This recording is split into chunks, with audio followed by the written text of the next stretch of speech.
Hello बच्चा party लोग, क्या हाल चाल है? ठीक हो? उम्मीद करता हूँ कि आप लोग ठीक होंगे और अपने स्कूल और कॉलेज में जा रहे होंगे। सबसे पहले आप लोग मुझे जरा ये बताइएगा कि आप लोगों ने ये जो हम लोग का केमिस्ट्री का पहला लेक्चर हुआ है उसको देखा है कि नहीं देखा है। अगर नहीं देखा है तो बेटा एक बार उसको देख लीजिए, ताकि आपको जो है चीज़ें स्टार्टिंग से ही क्लियर होना स्टार्ट हो जाएंगी। ठीक है। और यूपी बोर्ड के स्टूडेंट की एक बड़ी शिकायत है मुझसे कि उनको जो है चीज़ें समझ में नहीं आ रही हैं इंग्लिश वाली। मैं अपनी तरफ से पूरी कोशिश करूंगा एक बार फिर से आपको उन्हीं चीज़ों को हिंदी में बताने की। देखिए हम लोग का जो ये चैप्टर है पीरियडिक टेबल वाला, इसमें मैं आपको हिंदी क्या बताऊं। अब डोबे लीनियर आ गए, अब मैं इनका हिंदी में नाम क्या लिखूंगा। अब डोबे लीनियर को मैंने इंग्लिश में तो लिख दिया है, अब हिंदी में या तो मैं उसी को लिख दूँ।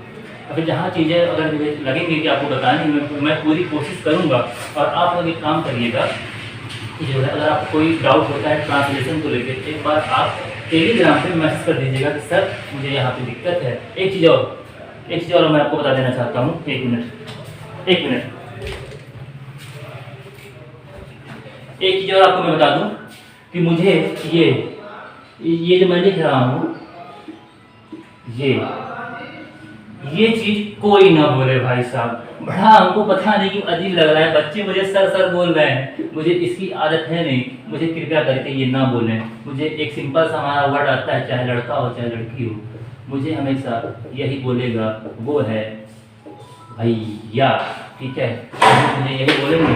और आगे बढ़ने से पहले जरा एक बार हम कल वाला क्लास का रिवीजन मार लेते हैं कि हम लोगों ने कल जो है क्या पढ़ा हुआ था। आपको पता भी, अगर आपने कल वाला क्लास अटेंड किया होगा तो आपको पता है कि हमने कल लिया था डोबे लीनियर का लेक्चर मेथड ऑफ क्लासिफिकेशन में। और उसके बाद हम लोगों ने देखा था न्यूलैंड का ऑक्टेव रूल वाला उसको हम लोगों ने कवर कर लिया था। ठीक है, एक बार हम उनको फटाक से रिवीजन मार लेते हैं। ठीक,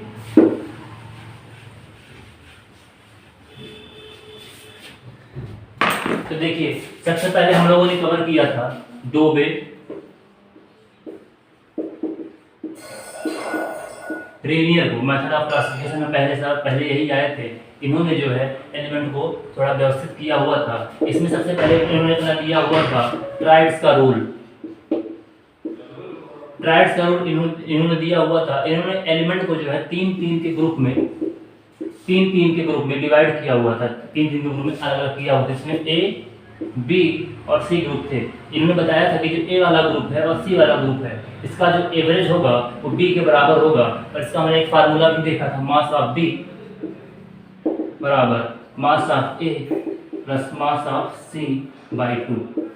और जरा आप लोग ये मुझे बताइएगा कि अगर आपको नोट्स बनाने का तरीका नहीं पता है कि नोट्स कैसे बनाना है, एक बार आप लोग कमेंट में या फिर टेलीग्राम पे बता दीजिएगा। आपके स्कूल के नोट्स होते हैं, जैसे उसमें थ्योरी, कहानी, रट्टाफिकेशन सब कुछ भरा हुआ होता है, वैसे हम लोग के नोट्स जो है बिल्कुल नहीं रहेंगे। मैंने आपसे डेमो में ही वादा किया था कि आपके नोट्स में थ्योरी का मैं पी भी नहीं डालूंगा। इस वादे को मैं पूरा करूंगा। वो कैसे? जैसे मैं चीज़ों को लिखा रहा हूँ बस आपको उतना ही लिखना है और कुछ नहीं।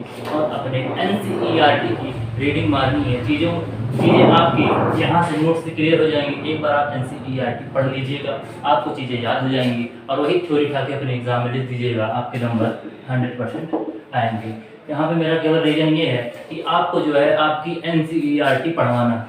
कैसे भी करके आप लोग NCERT पढ़ने में बड़ी लापरवाही करते हो, मुझे ये चीज़ अच्छे से पता है और मैं नहीं चाहता हूँ कि आप जो है ये लापरवाही करो। ठीक है, तो डोबे लीनियर में हम लोगों ने इतना देख लिया था। इसके कुछ एलिमेंट्स भी हमने देखे थे कि कहाँ पे डोबे लीनियर का रूल जो है फॉलो करता है, कहाँ पे फॉलो नहीं करता है। ठीक, तो डोबे लीनियर का जो रूल फॉलो करता है सबसे पहले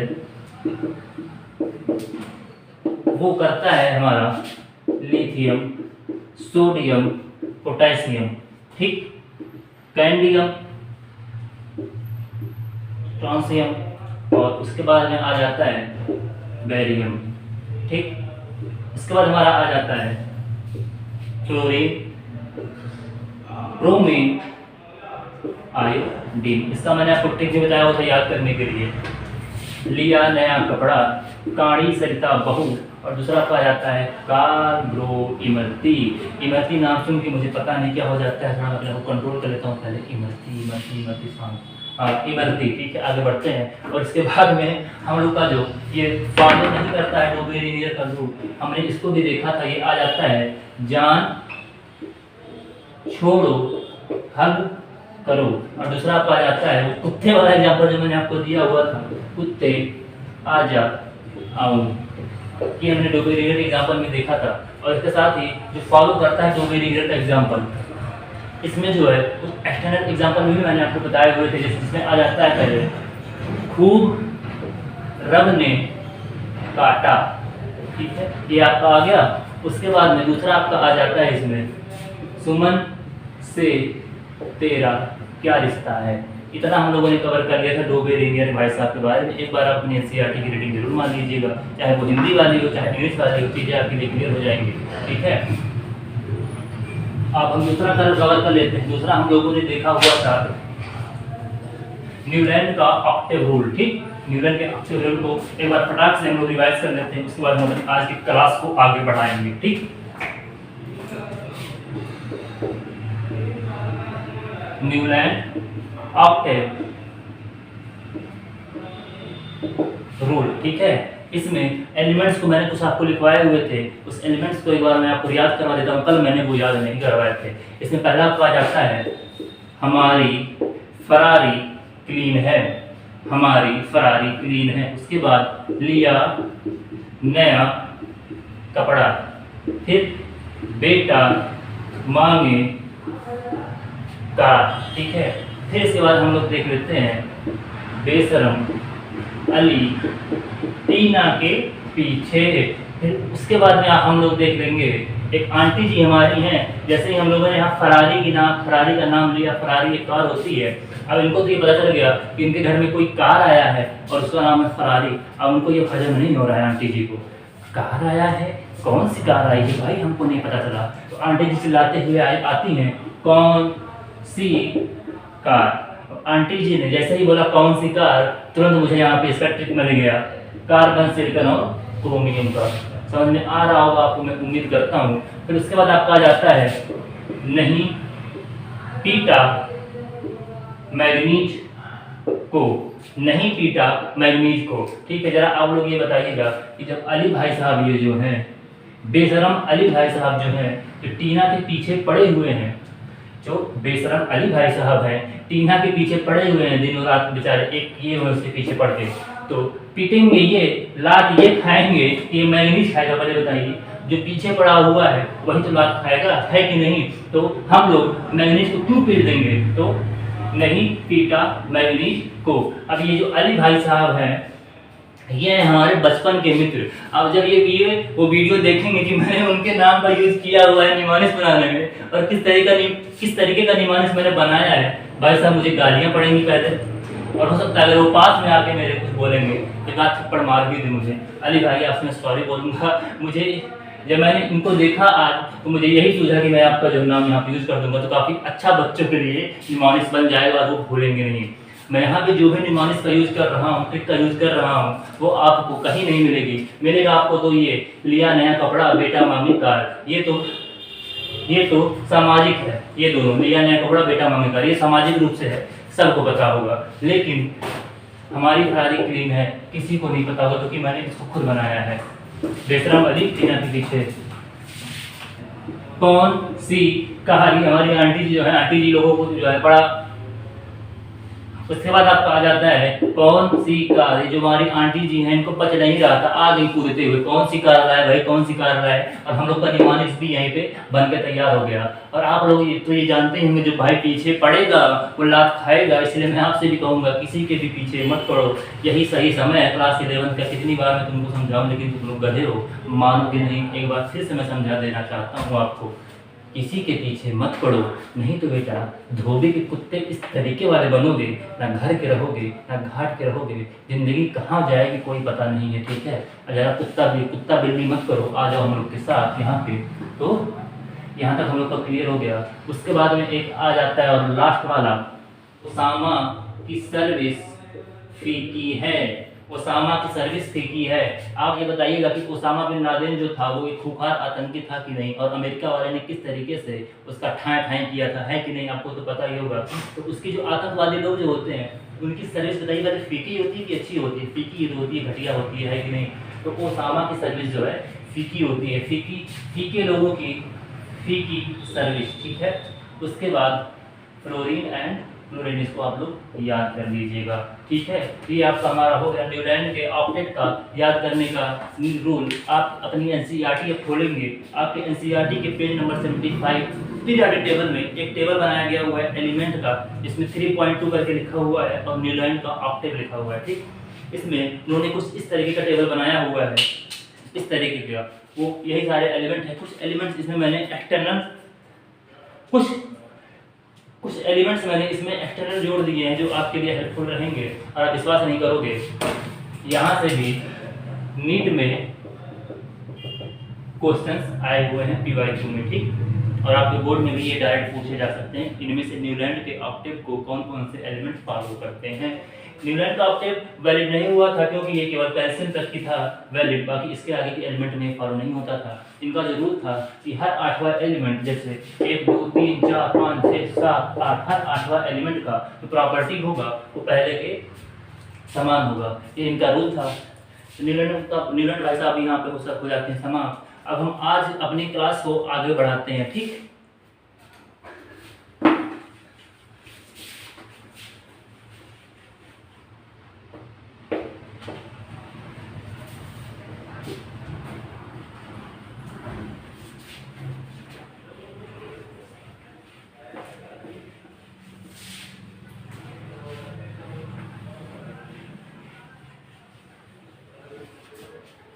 ये अभी जो जितने भी साइंटिस्ट थे उन सब ने जो है एलिमेंट्स को अरेंज करने के लिए एटॉमिक मास का जो है सहारा लिया हुआ था। और इसी क्रम में आगे आ जाते हैं हमारे AEB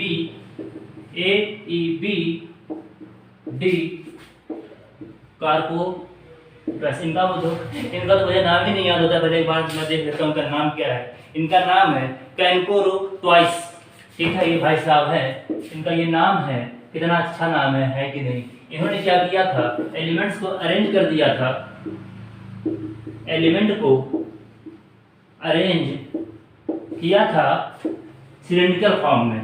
अब इन्होंने एलिमेंट्स को इस तरीके से अरेंज कर दिया जिनकी स्टडी जो है काफ़ी मुश्किल से हो रही थी, इसलिए भाई साहब तो यहीं खत्म हो गए और हम लोग आगे बढ़ गए लोथर-मियर पे। अब लोथर-मियर भाई साहब क्या कहते हैं हमारे आगे, उनको देखते हैं।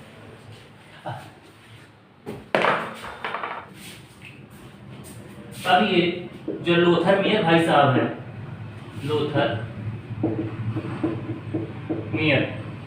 इन्होंने एक ग्राफ बनाया। एक बार मैं फिर से अपने मार्कर में इंक डाल लेता हूँ, इंक खत्म हो गया है। ठीक,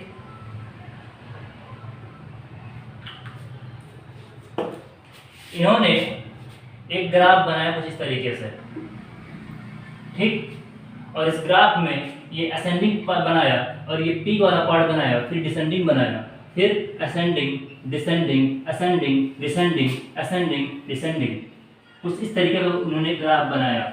और उन्होंने आप लोग अपनी एनसीईआरटी एक बार फिर से खोलिएगा और आपको पेज नंबर 79 पे आ जाना है। वहाँ पे आपको पीरियोडिक टेबल दिख रहा होगा, ये इस तरीके का बना हुआ है। ठीक है, यहाँ पे आप देखेंगे जो ये कॉलम दिया गया है 1 2 3 4 5 6 7 तक लिखा गया हुआ है। ठीक है, इसमें आपको दिख रहा होगा lithium, sodium, potassium, rubidium, caesium और फ्रेंसियम। ठीक है, ये चीज आपका दिया गया हुआ है। ठीक, उसके बगल में जस्ट दिया गया है बेरिलियम, मैग्नीशियम, आगे कैल्शियम वगैरह भी दिया हुआ है। ठीक है, अब इसको आपको याद कैसे करना है तो वो मैं आपको बाद में याद करवा दूंगा। अभी के लिए देखिएगा, लिया नया कपड़ा, रगड़ा कस के फट गया, और बेटा मांगे कार, स्कूटर, बाप राजी। ये सामाजिक निमोनिक्स है, ये सब जानते हैं, ये मेरी बनाई हुई नहीं है, पहले आपको मैं बता देता हूँ। ठीक, अब इनका यूज क्या करना है, देखिए ये जो लिया नया कपड़ा, रगड़ा कस के फट गया, पहला वाला जो ग्रुप है आपका, ऊपर को ग्रुप बोलते हैं। अभी जब हम पीरियोडिक टेबल पढ़ेंगे उसको मैं डिटेल में आपको कंफर्म कर देता हूँ। ठीक, क्लियर कर देता हूँ। ठीक है,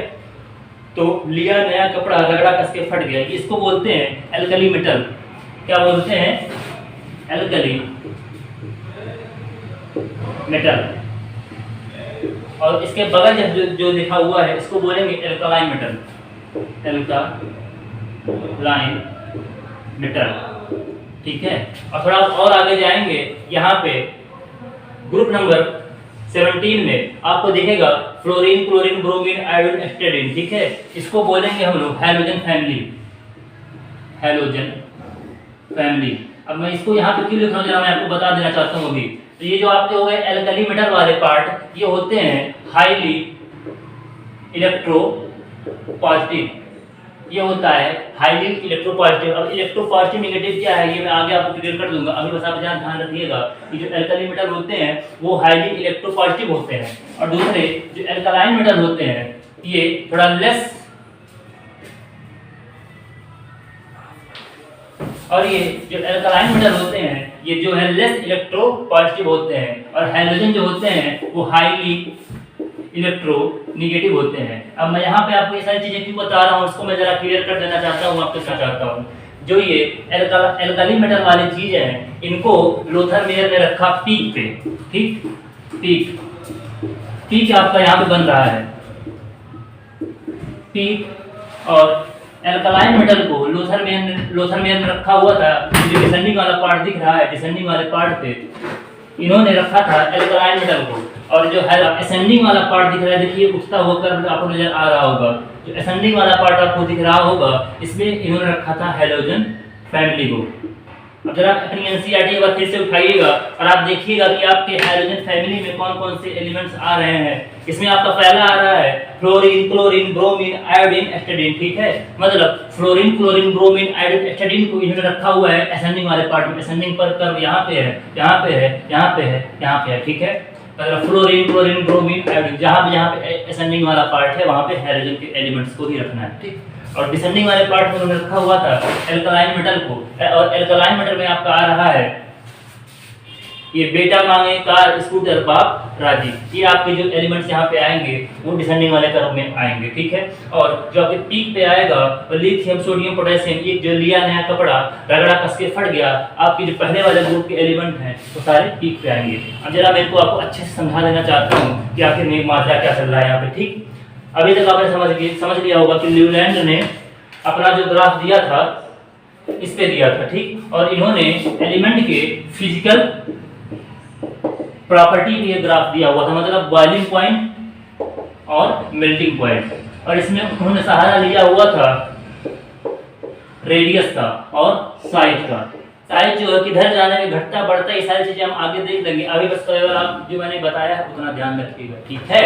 समझ में आ रहा है, एक एक करके हम देख लेते हैं, ठीक। तो जैसा कि मैंने अभी आपको बताया है कि हमारे ग्राफ में, इस ग्राफ में ये हो गया आपका असेंडिंग वाला पार्ट, ये आपकी पीक हो गई, फिर आपका आ गया डिसेंडिंग वाला पार्ट, फिर आपका आ गया असेंडिंग वाला पार्ट, फिर आपका आ गया डिसेंडिंग वाला पार्ट, फिर आपका आ गया असेंडिंग वाला पार्ट, फिर आ गया आपका डिसेंडिंग वाला पार्ट, ठीक है। अब जो पीक पे मैंने आपको क्या बताया है कि जो एल्कली मेटल वाले एलिमेंट उनको रखा जाएगा, तो पहले आ जाएगा आपका लिथियम, फिर आपका आ जाएगा पीक पे सोडियम, फिर आपका आ जाएगा पोटेशियम, फिर आपका एक तरह से बन जाएगा रुबिडियम, फिर एक तरह बन जाएगा ऐसे सीजियम का। आगे थोड़ा आपको दिख नहीं रहा होगा, एडजस्ट कर लीजिएगा, मतलब पीक पे ही ये एलिमेंट्स आ रहे हैं, ठीक। और डिसेंडिंग वाले पार्ट में यहाँ पे आपका आ जाएगा बेरिलियम, फिर मैग्नीशियम, फिर क्रोमियम, आगे एलिमेंट्स जो है ऐसे हो जाएंगे, ठीक है। और आपके असेंडिंग वाले पार्ट में यहाँ पे आ जाएगा आपका फ्लोरीन, फिर क्लोरीन, फिर ब्रोमीन, फिर आयोडीन, ऐसे करके इन्होंने अरेंज किया हुआ था। ये था लोथर मेयर क्लासिफिकेशन, ठीक। आपको ये चीज़ें याद कर लेनी है, आपके एग्जाम में आनी है, और सेम आपको ऐसे नोट्स अपने बनाने हैं। अगर नहीं समझ में आ रहा है एक बार आप अपनी एनसीईआरटी की रीडिंग मारोगे, ठीक है, उसके बाद में आप फिर से ये लेक्चर थोड़ा सा देख लेना कि मैं कैसे लिख रहा हूँ स्टार्टिंग से, वैसे ही आपको नोट्स बनाने हैं। और नोट्स बनाने से पहले चीज़ें आपको याद होनी चाहिए, फिर आप अपने नोट्स में लिखोगे, ठीक। अब आगे हमारे आ जाते हैं भाई साहब मेंडलीव, और अभी तक जितने चीज हो रहे थे सब एटॉमिक मास पे ही थे, ठीक है। अब मेंडलीव का जो पीरियोडिक टेबल आता है वो भी जो है एटॉमिक मास पे ही था, लेकिन मेंडलीव के पीरियोडिक टेबल में खासियत क्या आ जाती है, वो खासियत ये रहती है कि यहाँ पे जो है कई सारे एलिमेंट्स का जो है कि उसमें कई सारे एलिमेंट्स के प्रॉपर्टीज के बारे में हम लोग को पढ़ने को मिल जाता है एक साथ। अभी तक क्या हो रहा था, 20-30 मुश्किल से एलिमेंट्स की जानकारी मिल रही थी, लेकिन मेंडलीव भाई साहब जब आए उनके द्वारा कम से कम 63 एलिमेंट्स को हम लोग एक साथ उनकी प्रॉपर्टी को पढ़ सकते थे, ठीक। ये रहे आपके मेंडलीव का पीरियोडिक टेबल, ठीक है, पीरियोडिक टेबल, ठीक। Element are arrange in increasing order of their atomic weight। Mendeleev ने बोला if element are arranged in increasing order of their atomic weight then their physical and chemical property repeated after a fixed time interval। Mendeleev ने बोला if element are arranged in increasing order of their atomic weight then their physical and chemical properties repeated after a fixed time।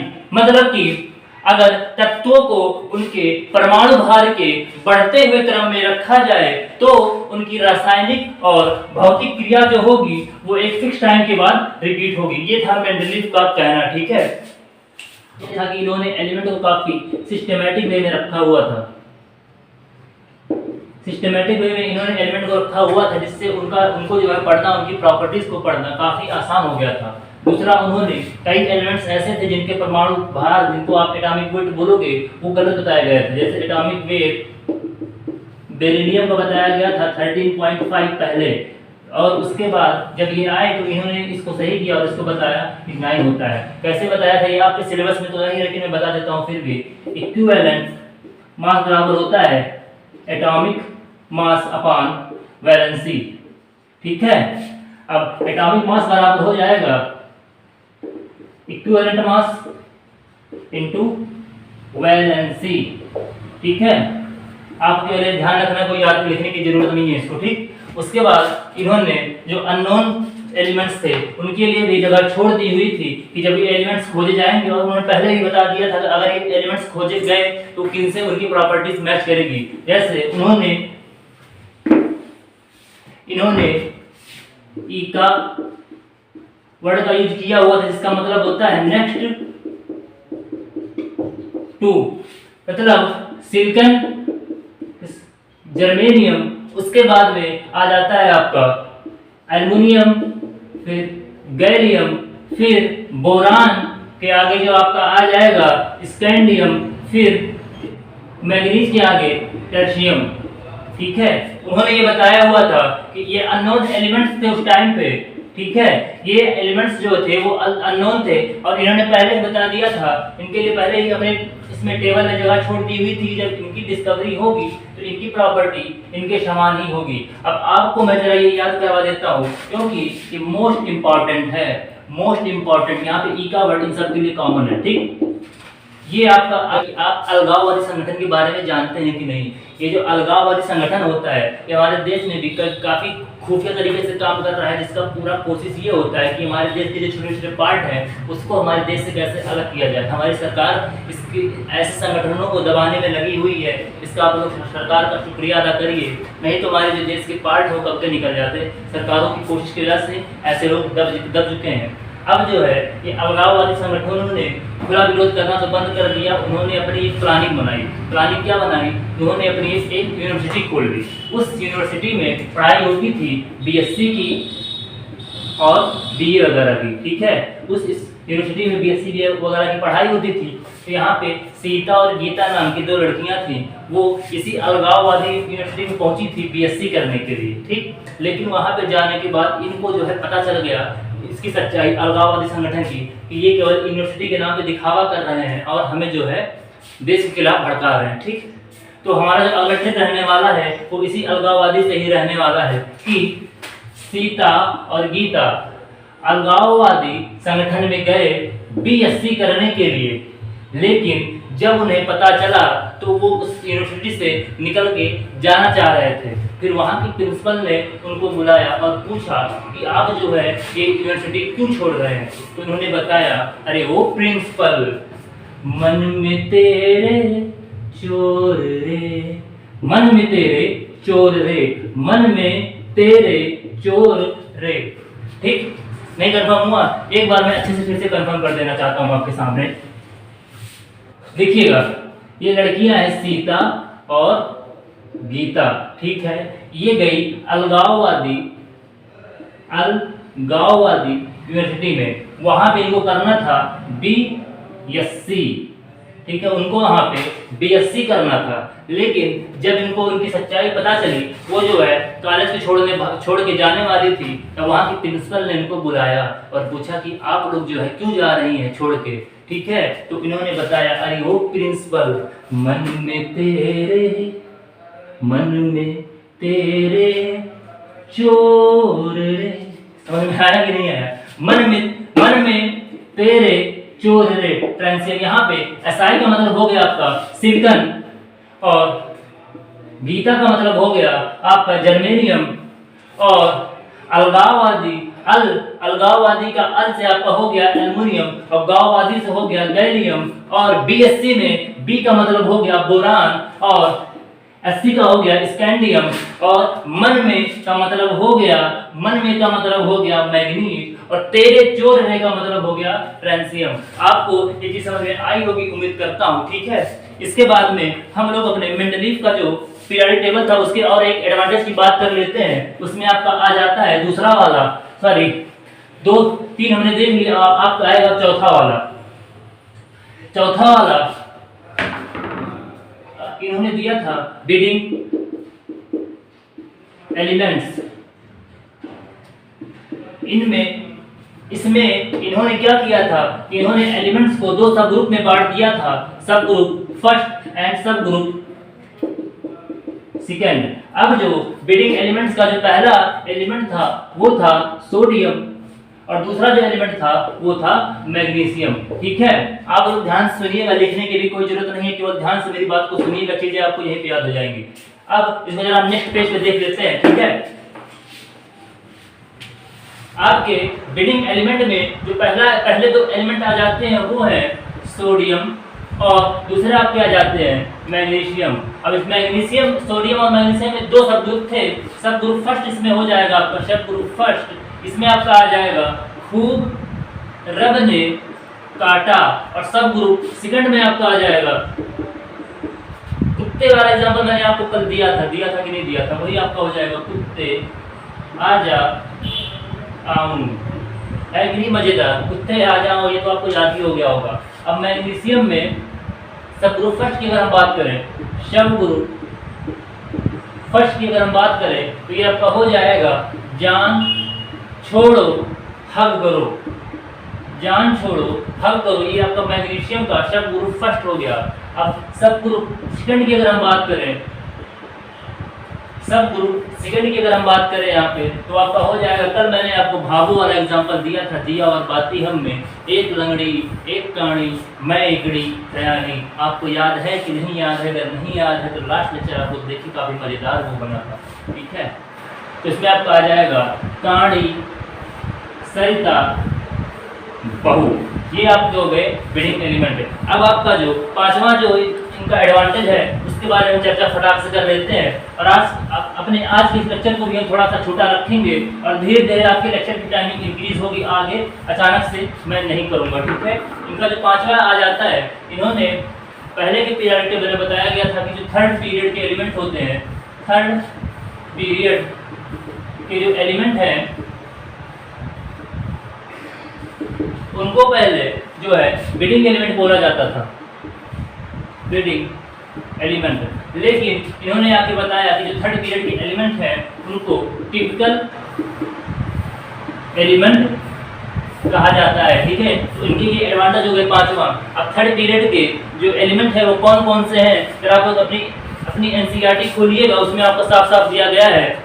1 minute रुकिए, मैं अपनी NCERT ले आता हूँ आपके लिए। ये रहा आपका पीरियोडिक टेबल, और यहाँ पे आपका थर्ड पीरियड एलिमेंट आपके आएंगे, वो आपके एनसीईआरटी में साफ साफ दिया हुआ है। वो है sodium, magnesium, aluminium, silicon, phosphorus, sulphur, chlorine, ठीक। आपके थर्ड पीरियड के जो एलिमेंट है वो हो जाएंगे आपके sodium, magnesium, aluminium, silicon, phosphorus, sulphur और क्लोरीन, ठीक है। अब आप जरा ये बताइएगा कि मैं आपको इसको ट्रिक से याद करवा दूं कि आप याद कर लोगे। काफी चीजें मैंने आपको ट्रिक से बता दी हैं, सोच रहा हूँ आपको थोड़ा बहुत याद करवा देता हूँ, लेकिन आपके पास इतना टाइम कहाँ है भाई? आपको तो जाना है कहाँ पे, कहाँ जाना है? हैं? जाना है? अरे गधे, इतना मार मार खाओगे, इतना मार खाओगे, सुधरोगे नहीं ना, तो आ जाओ यहाँ पे। ट्रिक आपका देखिए सिंपल सा रहेगा, लेकिन थोड़ा इसी में से निकलेगा। देखिए ये भाई साहब है सोडियम, ये भाई साहब है आपके मैग्नीशियम, और ये है अलसी, एक सुंदर सी कन्या है अलसी जिनका नाम है, ठीक है। ये भाई साहब है सोडियम, ये भाई साहब है मैग्नीशियम, ये सुंदर सी कन्या है जिसका नाम है अलसी। तीनों लोग काफी अच्छे दोस्त हैं। मजे की बात यहाँ पे अब हो जाती है कि ये जो सोडियम भाई साहब हैं और ये जो मैग्नीशियम भाई साहब हैं, इन दोनों को हो जाता है प्यार। प्यार किससे हो जाता है? अलसी जी से। एक को हुआ होता तो समझ में आता, अब इन दोनों भाई साहब को जो है इनसे हो गया प्यार, अलसी मैडम से हो गया प्यार। अब मामला काफी गंभीर हो गया। अब एक के पीछे जो है दो लोग पड़े हुए हैं और ये बेचारी हो गई परेशान। ठीक, अलसी मैडम इतनी परेशान हो गई कि इन्होंने बोला सुमित को कॉल करो। अब सुमित भाई साहब कौन है? एक चौथे इनके दोस्त जो काफी समझदार है, वो आके इन दोनों को समझाएंगे। और क्या पता दो बिल्लियों के बीच में बंदर जो है रोटी खा जाए, तो क्या पता सुमित भाई साहब वही हो। ठीक है कि नहीं? सुमित भाई साहब क्या पता वही हो। देखिए एक बार मैं आपको समराइज कर देना चाहता हूँ। सोडियम मैग्नीशियम को प्यार हो गया, सोडियम मैग्नीशियम को अलसी से प्यार हो गया और अलसी ने बोला सुमित को कॉल करो। सोडियम मैग्नीशियम को अलसी से प्यार हो गया, अलसी ने कहा सुमित से कॉल करो, सॉरी अलसी ने बोला सुमित को कॉल करो। ठीक, सुमित आएगा और दो बिल्लियों की लड़ाई के बीच में रोटी को खा जाएगा। आपको मेरी बात समझ में आ रही होगी। तो ठीक है, मिलते हैं आपसे नेक्स्ट वीडियो में। अपना आप लोग बहुत ध्यान रखिएगा, लेक्चर में बने रहिए। आपका बायो का लेक्चर काफी डिस्टर्ब चल रहा है क्योंकि भाई नेट का और लाइट का इतना ज्यादा इश्यू हो गया है। कल से आपका बायो का लेक्चर जो है सुबह 7 बजे अपलोड हो जाएगा और केमिस्ट्री का लेक्चर आपको शाम को 6 बजे मिल जाएगा। और रही बात फिजिक्स के लेक्चर की, आपके जो टीचर सही हो जाएंगे, उनका तबीयत बहुत ज़्यादा खराब हो गया है, फिर से उनको खांसी बहुत ज़्यादा आ रहा है, बुखार भी हो रहा है, तो जैसे ही ठीक हो जाएंगे हम लोग को ज्वाइन कर लेंगे। थोड़ा डिस्टर्ब रहेगा केवल फिजिक्स का लेक्चर, बाकी सब कुछ ठीक हो जाएगा। ठीक, आप लोग ट्रस्ट बनाए रहिए, कोई दिक्कत नहीं है, चीजें काफी आराम से कवर हो जाएंगी। आप लोग भरोसा नाम का जो ये भरोसा जो होता है, इसको जो है बनाए रखिएगा। ठीक है, और जरा समझ के रहिएगा। ठीक है, मिलते हैं आपसे नेक्स्ट वीडियो में, तब तक के लिए ओके बाय।